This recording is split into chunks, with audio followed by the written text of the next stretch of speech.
My name's Christian. I think I know most of you. I'm the Parks Director for West Carrollton. Thank you for coming on this lovely night. This shows that you're passionate about the pool, and I'm grateful because we need your voice.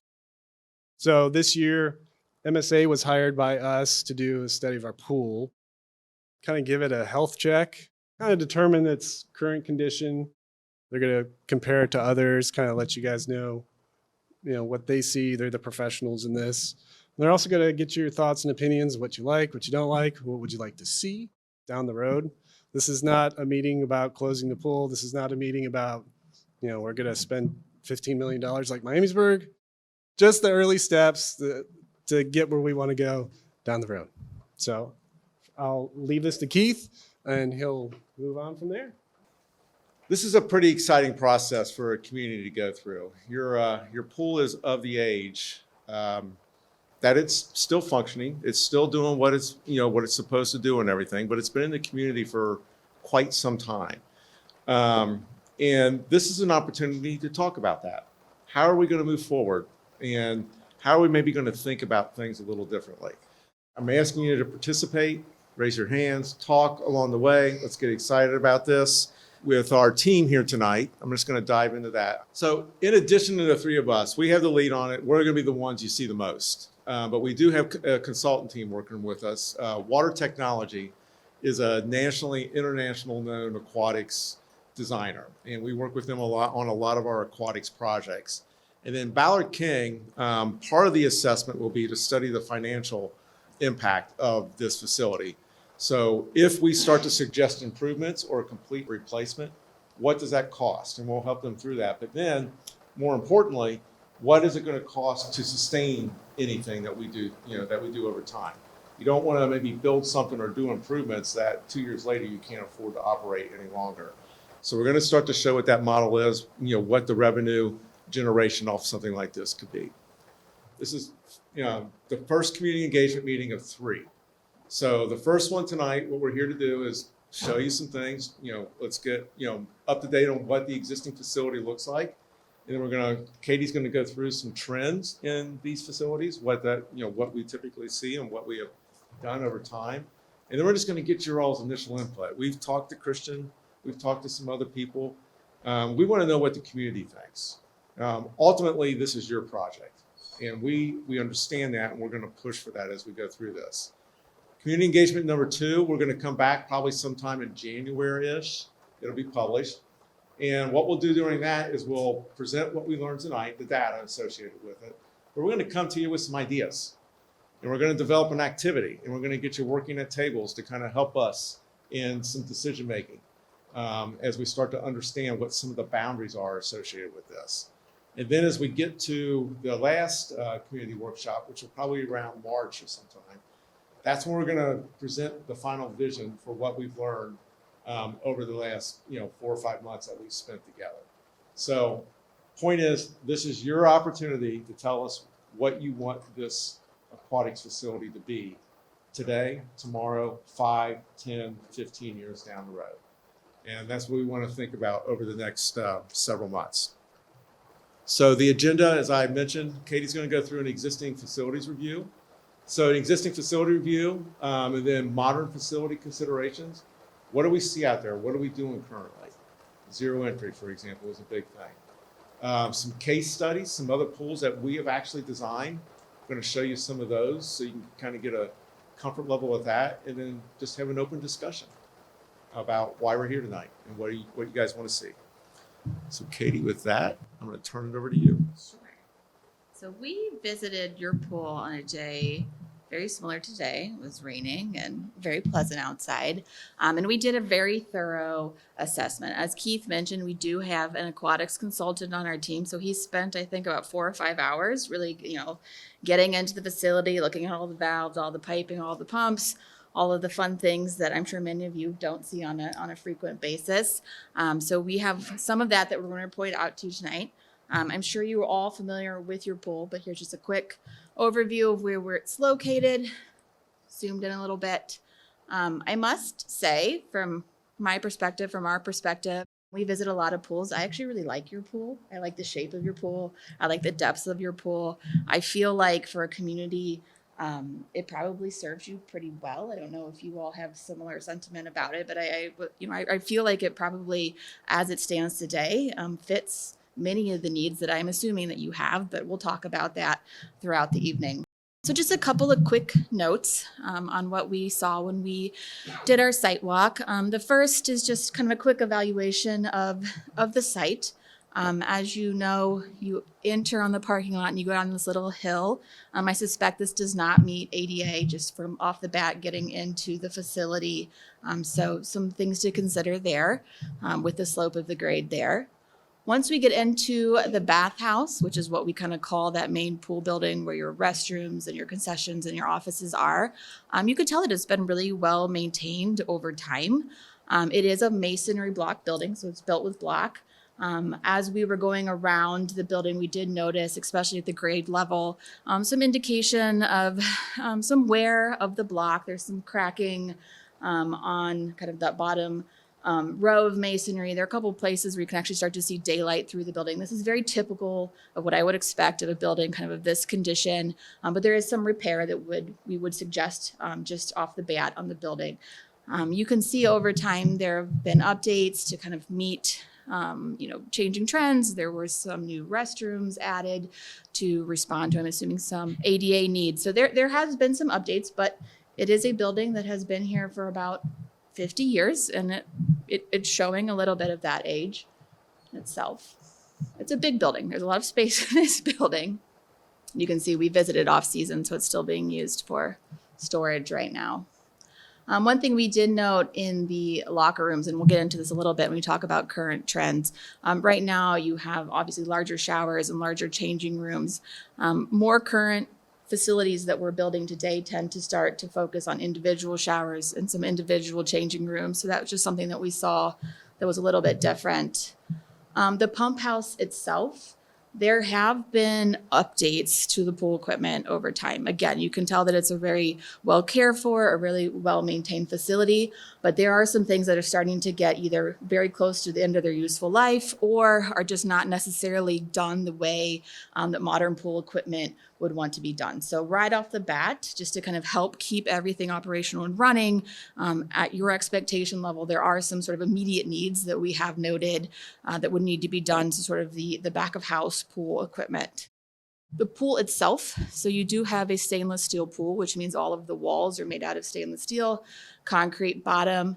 I'm sure that you all have noticed when you're out there during this pool season that the bottom of the pool, it has a painted finish on it that's starting to come up and deteriorate. In order to really get that back to a more easily maintainable condition, there is some reconditioning of just the concrete, again, right off the bat, that we would suggest if you wanted to keep this pool and move forward with it. The stainless steel walls in general are actually in pretty good shape. We were hearing when we were on site, when we were walking around, seeing a few indications that there is potentially a leak coming out of the pool. So that's something that we would want to do a little bit more investigating in and remedy that as well. There is a separate toddler pool, which is off to the side. We understand it's about 6 inches deep. Similar to the larger pool, there's just some concrete restoration that would be suggested there. Another thing to note on both this pool and the larger pool, neither one of them have sort of the required ADA access now that we would have to do if we were building a new pool today. Just a couple more photos. You can see how the finish at the bottom of the pool is starting to deteriorate. All right, so I'm going to go through this pretty quickly, but just to kind of get your mind kind of like rolling a little bit as we talk about some wish list on what you might want to see if you could think about how this pool could serve you moving forward. One of the first things that we tend to look at when we talk about pool design is deciding if we're doing one larger body of water, which is what you all have now. So right now you have a multi-sectional pool. So you have different kind of zones in it that go to different depths. You have a zero entry. Again, I think that for a community that tends to serve you pretty well. Sometimes we come into pools of this age and it's kind of one large rectangle and we're having some challenges with zero entry and like shallower water for kids. You have a lot of that now. Another consideration, another way to think about that, when you only have one body of water like that, is on one pump system. So you have one system right now. If something happens either to the system or in the water, if you have a contamination incident, that whole pool needs to be shut down, usually for at least 24 hours while it runs through cycle, it gets cleaned and everything. So some communities choose for that reason to go to maybe 2 bodies of water.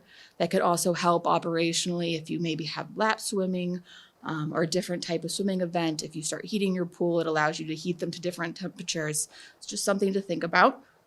Something else that we talk a lot about when we talk about community pools is just making sure that there's activities and play for all ages. So these tend to be sort of hubs for the community right in the summer.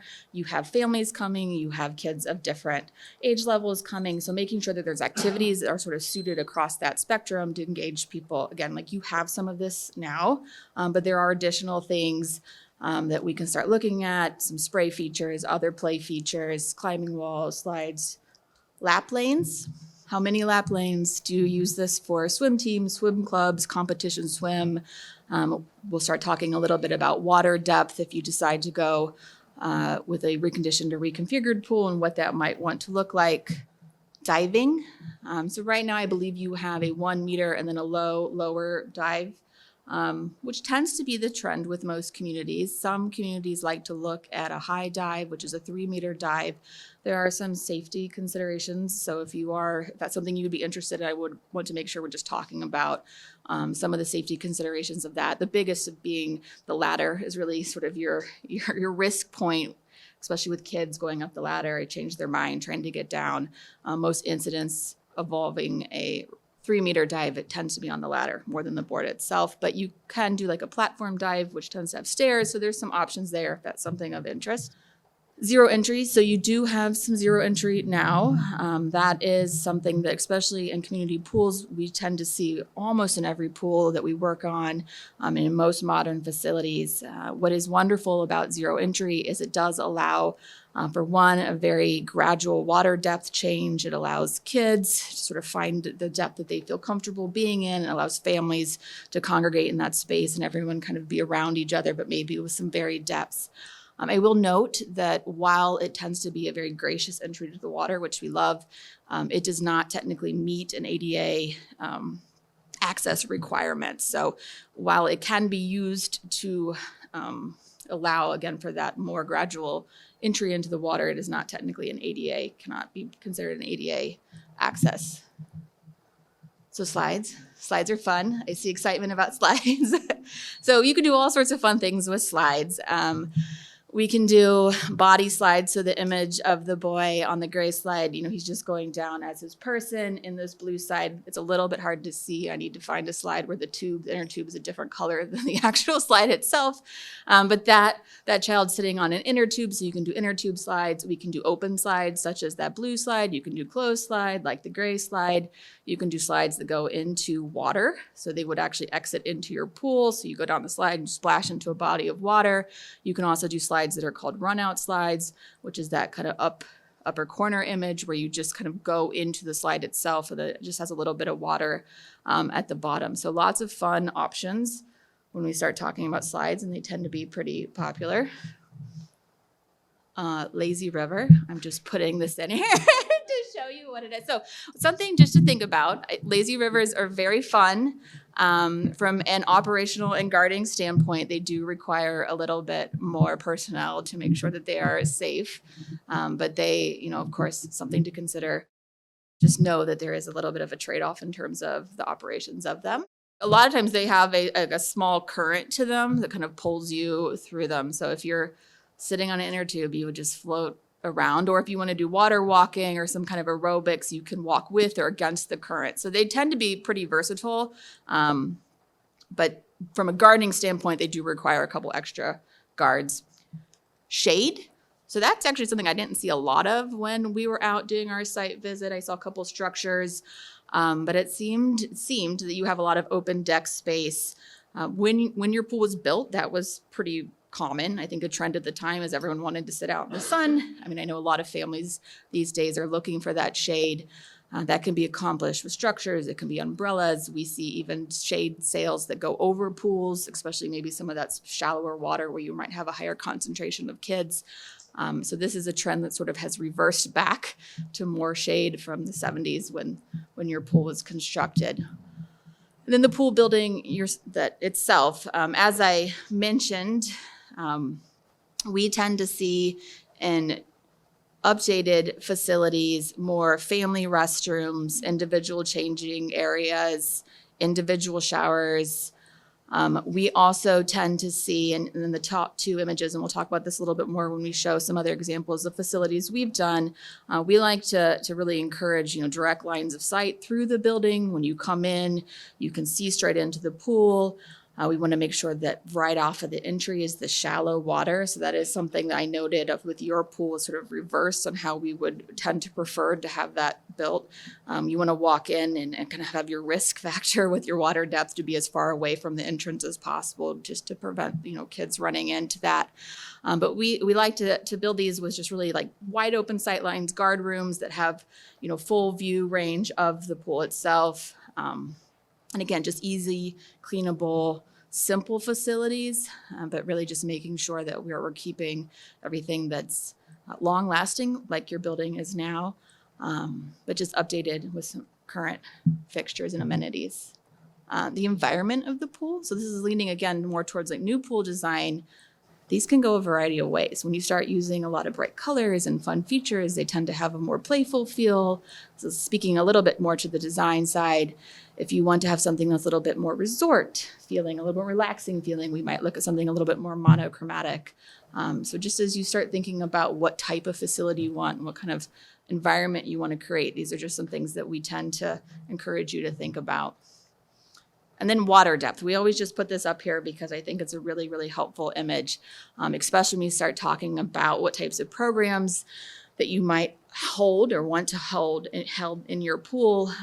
Just keep in mind, I think a lot of people think that 5 foot water, most adults can stand in 5 foot water. I am 5'2". I always like to tell people that if I am in 5 foot water, like I am not doing any kind of water aerobics or any kind of activity like that, water walking. So 3.5 feet really tends to be a good depth for various activities, but even keep in mind at 3.5 feet, the image on the left is an average 5-year-old. That is still above an average 5-year-old head. So if you're doing a lot of learn to swim or classes that focus on the little ones, you might want to think about what depth that water is to make sure that it's not over their head. So with that, we're going to go through just a couple quick case studies of other projects we've done kind of with a similar process. So the first one is Grandview Heights. This is in Columbus. I don't know if you're familiar with it or not. It's just a smaller community, probably not too much unlike yours in terms of its size. Very tight-knit. Everybody knows everybody. This was a unique project. It was a challenging project in that when we arrived and we had our first community engagement meeting, just like this, we came into it. They knew right away they were going to build a new pool. So we came into it and we said, hey, we're going to build a new pool. We're going to tear your existing pool house down and all this stuff. And Keith and Katie ran out of the room really fast because this particular pool house had a connection to the community.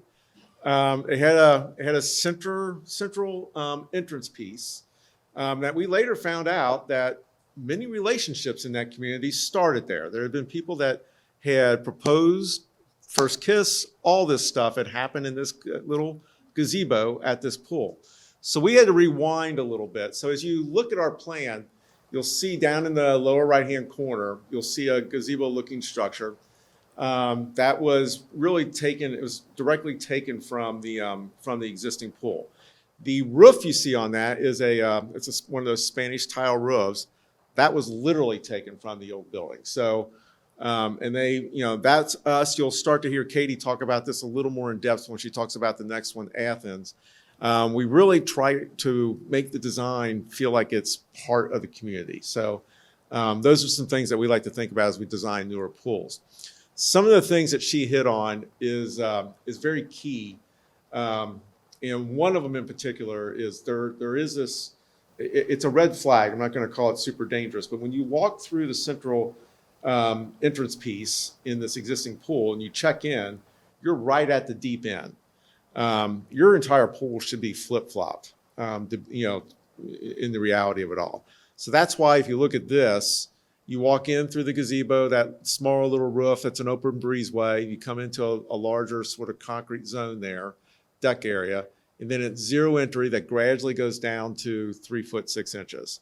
And then that serves as the plunge pool for the slides at the end. This community challenged us on what, Katie spent a little bit of time talking about water depth. They really challenged us on water depth because they like to just stand around in the water and talk to each other.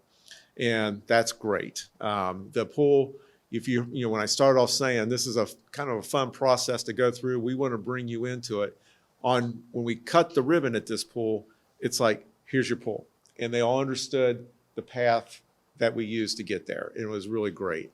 They have an 8-lane lap pool that's connected to their dive well. They have 1 meter and a 3-meter pool. They're a little bit of a unique when it comes to the 3-meter pool. Men's and women's changing rooms. And then the building that's on the far left is the pool building. So as you start to see some of these, especially when we get to Dublin, we put all that together in one building. Athens, which she's going to go over, we did separate them. And a lot of reasons for separating the pool mechanical building from the regular building is purely access and getting chemicals in and out on a regular basis. You can see we really hugged the road on this because we were really trying to make use of the site as best we could. You'll see a lot of green space on this site. That was a key element with it. And then the shade structures that you see along there. The connector between the gazebo building, I'll call it, and the pool equipment building, there is a shade structure that's built into that too, that they use for dining and so forth. And then just some more pictures of it. On the left, this is the dive well with the lap lanes in the background. And then as I mentioned, what you're looking at on the right, you're looking back at the pool equipment building. That's a concession stand you're looking into, and then it's all connected with this shade structure. I will add on Grandview, so they had one large body of water originally. We came in and did an assessment on that. And one of the things that really triggered them to decide to build a new pool beyond the condition of their existing pool was they had a very active swim community, and they wanted, as it was laid out previously, all of their lap lanes were in the same body of water that they were trying to do leisure swimming in. So they made the decision in that case to actually separate the two bodies of water so they could have one pool that was really focused on leisure swimming. That's where the zero entry was. And then they separated out their lap lanes into a separate pool. City of Athens, a little bit of a similar story. I don't think they had quite as robust of a swim team community, but they did have a lot of space. And they had one really large body of water before. A little bit of a unique situation here in that their existing pool was actually built in the flood zone, in the floodplain. So they were having just a lot of maintenance issues beyond just sort of aging equipment and the aging pool structure. They actually were fighting kind of flooding conditions. So part of theirs was to bring the whole thing up out of the flood zone. But they had a lot of space and they wanted to really spread it out. So they actually have 5 pool systems here in this new facility. So they have their lap pool, which is on the south with a separate dive well. They have their leisure pool. They have a separate enclosed toddler pool. And then they chose to add a splash pad in with this project. So it is located in their sort of main community park. It's adjacent to their community center. And they wanted a splash pad that would be open kind of an extended season. So that actually is served by a separate community room, party room, a rentable space that you can have direct access to that splash pad, and then it has its separate bathroom. So what they have found is this community room, they've actually can use it for things beyond even just what they need to serve the splash pad because it's a very cleanable, wipeable, easily maintainable space. I've heard they've used it for like dog parties and craft parties and things that they can kind of just get messy and hose down. But Athens, as a community, had a really robust and strong art and architecture program. So this is one when you kind of think about the environment of the pool, they wanted a lot of bright colors. They wanted a lot of like Athens specific design and branding. You can see here that larger image on the left. You can see that main canopy as it comes in. That also serves as a shelter if there's a rain event where people can congregate under there. But again, just direct visuals into the pool. You can see how that opens directly onto the zero entry gradual entrance. And then here kind of in the foreground, just one thing to note. So those are large steps that go down into the 3'6" water. So they wanted for their learn to swim, a place for kids to kind of sit, congregate on the steps. Remember, the water depth. So that does go down to 3'6". But when the kids are waiting their turn, They're safe on those steps in areas that they can touch. And then those railings that you see on the steps, while this is not technically an ADA access, it does allow for a more supported entry into the water if someone wanted to utilize those handrails on either side and still go down those steps versus a ladder entrance. So those sort of versatile thoughts when you kind of think about the different parts of the pool, that's been really successful for them. Again, so these are run out slides. So these slides, you can see they just kind of go into this flume at the bottom. One benefit of this is you do not have to guard at the bottom of the slide because it's not going into water. This one in particular is running in its own system, so it kind of runs independently from everything else. And then you can see some of the colors and the sort of art in the splash pad there on the other image. And then Dublin. Katie mentioned earlier when she was talking about trends, what we see a lot in community pools is, yeah, you can have the water park, or you can have more of a resort finish or some sort of blending of the two. What I mean by resort is you put shelves in the water for people to sit on. It's more tranquil. It's, and less active necessarily. But Dublin probably lean more in the resort approach. They wanted water. They already have a water park on the other side of town that was pretty significant. So they wanted to be able to offer both.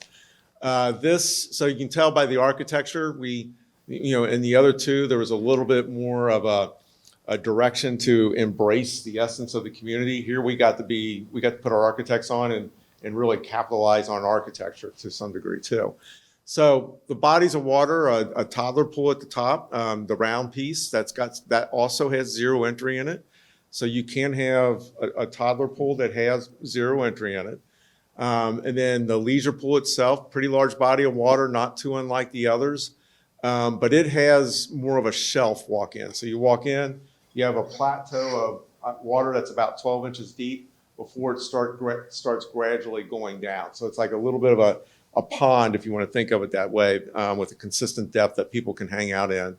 And then you go down to the 3'6" with the plunge pool associated with the two slides.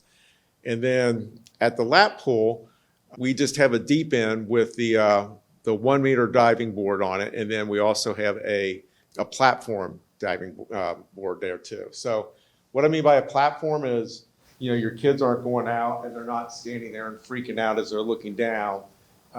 Platform it's more stable, it's less scary, and then they just jump off and get in. So that was something the community asked for in this case, and it's been actually very positive. And then there's also a climbing wall that's adjacent to it. So the climbing wall goes up, they can climb, and then they fall back into the water. The other water feature is they had an existing splash pad that they had just put in like 5 years prior to us coming on site and rebuilding this entire thing. So we kept that in plan and reutilized it. You heard me mention earlier about the pool mechanical building being separate on the other two plans. In this case, it's all in one building. So on the south end of that building, that's the pool mechanical. Then as you go up through, use that little brown space in the middle. That's where people check in and kind of, they come into the pool facility. One side is men's, one side is women's, and then there's a concession opportunity at the top on the most northern side of the plan. And then it's located next to and adjacent to the bike path, so it connects to other trails within the community. The slide is a double flume slide. It's a lot of fun. And then the upper corner here is the toddler pool, and you can see the zero entry in that. That's pretty cool. And then lower corner is just the lap pool, and you can start to see the platform diving with the climbing wall.